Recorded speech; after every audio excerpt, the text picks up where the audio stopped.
Like most people, I once thought of memory as a very stable process where you take information in, put it into your brain, and then you use that information the next time you need it.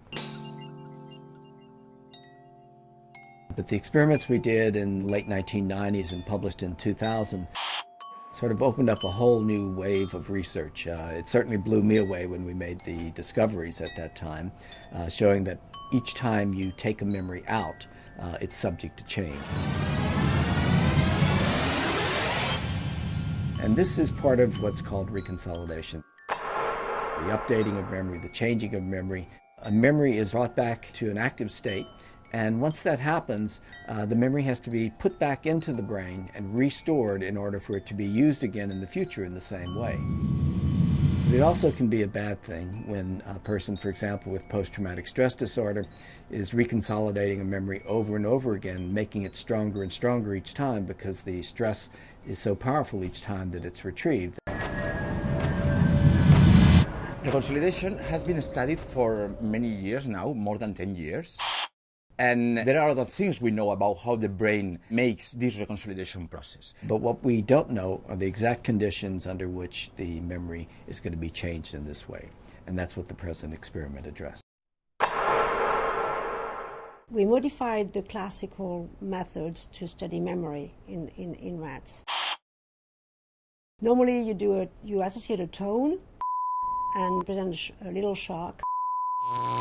And so the animal learned the association that the tone is going to predict the shock. In our situation, we used a much longer tone, 60 seconds tone, and the shock arrived in the middle of the tone. So the animal does not only learn that the tone predicts the shock, but also when the shock is going to arrive. The next day, we reactivated the memory by presenting the tone and the shock. But in this case, the shock arrives earlier. Instead of arriving at 30 seconds, now it arrives at 10 seconds.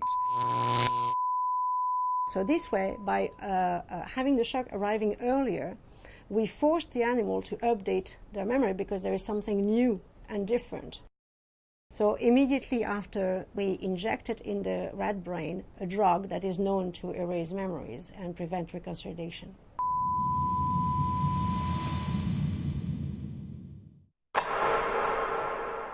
So the third day, we tested the memory of the rat by presenting the tone alone.